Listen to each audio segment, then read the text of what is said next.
بسم اللہ الرحمن الرحیم۔ السلام علیکم۔ روزانہ واقعات سننے کے لیے اس چینل کو سبسکرائب کریں۔ حضرت سالم بن عبداللہ رضی اللہ عنہ کہتے ہیں، جب حضرت عمر رضی اللہ عنہ خلیفہ بنے تو انہوں نے حضرت ابو بکر رضی اللہ عنہ والے اسی وظیفے پر اکتفا کیا جو صحابہ نے ان کے لیے مقرر کیا تھا۔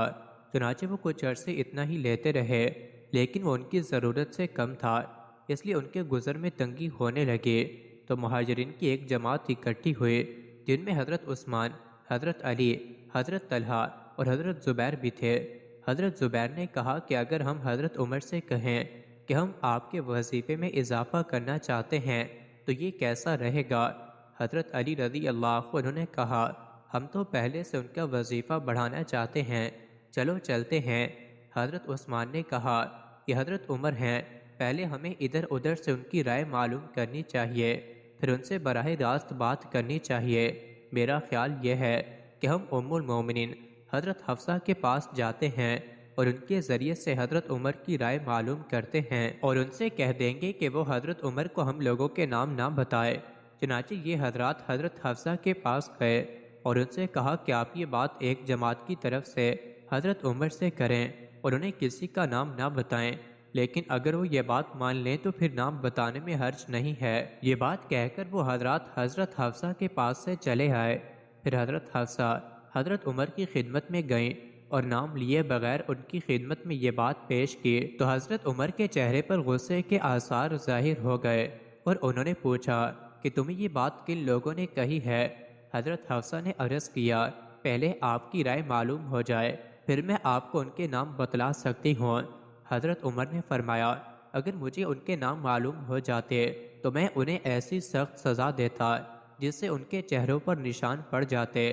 تم ہی میرے اور ان کے درمیان واسطہ بنی ہو، اس لیے میں تمہیں اللہ کی قسم دے کر پوچھتا ہوں کہ تم یہ بتاؤ کہ تمہارے گھر میں حضور صلی اللہ علیہ وسلم کا سب سے عمدہ لباس کون سا تھا؟ انہوں نے کہا، گیروے رنگ کے 2 کپڑے جنہیں کسی وفد کے آنے پر اور جمعے کے خطبے کے لیے پہنا کرتے تھے۔ پھر حضرت عمر نے پوچھا، حضور صلی اللہ علیہ وسلم نے تمہارے ہاں سب سے عمدہ کھانا کون سا کھایا؟ انہوں نے کہا، ایک مرتبہ ہم نے جو کی ایک روٹی پکائی، پھر اس گرم گرم روٹی پر گھی کے ڈبے کی تلچھٹ الٹ کر اسے چپیٹ دیا جس سے وہ روٹی خوب چکنی چپڑی اور نرم ہو گئی۔ پھر حضور صلی اللہ علیہ وسلم نے خوب مزے لے کر اسے نوش فرمایا اور وہ روٹی آپ کو بہت اچھی لگ رہی تھی۔ پھر حضرت عمر نے پوچھا، حضور صلی اللہ علیہ وسلم کا تمہارے ہاں سب سے زیادہ نرم بستر کون سا تھا؟ انہوں نے کہا، ہمارا ایک موٹا سا کپڑا تھا، گرمی میں اس کو چوہرا کر کے بچھا لیتے تھے اور سردی میں آدھے کو بچھا لیتے اور آدھے کو اوڑھ لیتے۔ پھر حضرت عمر رضی اللہ عنہ نے فرمایا، اے حفصہ، ان لوگوں تک یہ بات پہنچا دو کہ حضور صلی اللہ علیہ وسلم نے اپنے طرز عمل سے ہر چیز میں ایک اندازہ مقرر فرمایا ہے اور ضرورت سے زائد چیزوں کو اپنی اپنی جگہوں میں رکھا ہے اور کم سے کم پر گزارا کیا ہے۔ میں نے بھی ہر چیز کا اندازہ مقرر کیا ہے اور اللہ کی قسم ضرورت سے زائد چیزوں کو ان کی جگہوں میں رکھوں گا اور میں بھی کم سے کم پر گزارا کروں گا۔ میری اور میرے 2 ساتھیوں کی مثال ان 3 آدمیوں کی سی ہے جو ایک راستے پر چلے۔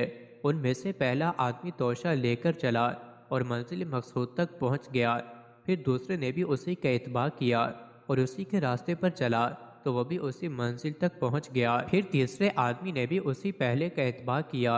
اگر وہ ان دونوں کے راستے کا خود کو پابند بنائے گا اور ان جیسا توشہ رکھے گا تو ان کے ساتھ جا ملے گا اور ان کے ساتھ رہا کرے گا، اور اگر وہ ان دونوں کے راستے کو چھوڑ کر کسی اور راستے پر چلے گا تو کبھی بھی ان کے ساتھ نہیں مل سکے گا۔ حضرت حسن بصری کہتے ہیں، بصرہ کی جامع مسجد میں ایک مجلس لگی ہوئی تھی، میں ان کے قریب پہنچا تو دیکھا کہ حضور صلی اللہ علیہ وسلم کے چند صحابہ حضرت ابو بکر اور حضرت عمر کے زہد، حسن سیرت اسلام اور ان دینی فضائل کا تذکرہ کر رہے ہیں جو اللہ نے انہیں عطا فرمائے تھے۔ میں ان لوگوں کے بالکل قریب چلا گیا تو میں نے دیکھا کہ حضرت احنف بن قیس میمی بھی ان لوگوں میں بیٹھے ہوئے ہیں۔ میں نے سنا وہ اپنا قصہ یوں بیان کر رہے تھے کہ ہمیں حضرت عمر بن خطاب نے ایک جماعت کے ساتھ عراق بھیجا، اللہ نے ہمیں عراق اور فارس کے مختلف شہروں پر فتح نصیب فرمائی، ان علاقوں میں ہمیں فارس اور خراسان کے سفید کپڑے ملے۔ وہ کپڑے ہم نے ساتھ رکھ لیے اور ان کو پہننا شروع کر دیا۔ ہم لوگ واپس مدینہ منورہ پہنچے۔ جب ہم لوگ حضرت عمر کی خدمت میں پہنچے تو حضرت عمر نے ہم سے چہرہ پھیر لیا اور ہم سے کوئی بات نہ کی۔ حضور صلی اللہ علیہ وسلم کے جو صحابہ ہمارے ساتھ تھے انہیں حضرت عمر کے اس رویے سے سخت پریشانی ہوئی۔ پھر ہم لوگ حضرت عمر کے صاحبزادے حضرت عبداللہ بن عمر کی خدمت میں گئے اور امیر المومنین حضرت عمر بن خطاب کی بے رخی اور سخت رویے کی ان سے شکایت کی۔ انہوں نے کہا، امیر المومنین نے تم لوگوں سے بے رخی اس وجہ سے کی ہے کہ انہوں نے تم لوگوں پر ایسا لباس دیکھا ہے جو انہوں نے نہ حضور صلی اللہ علیہ وسلم کو پہنے ہوئے دیکھا اور نہ ان کے بعد ان کے خلیفہ حضرت ابو بکر کو پہنے ہوئے دیکھا۔ یہ سنتے ہی ہم لوگ اپنے گھر گئے اور وہ کپڑے اتار دیے اور وہ کپڑے پہنے جو پہلے سے ہم لوگ حضرت عمر کے سامنے پہنا کرتے تھے اور ان کی خدمت میں دوبارہ حاضر ہوئے۔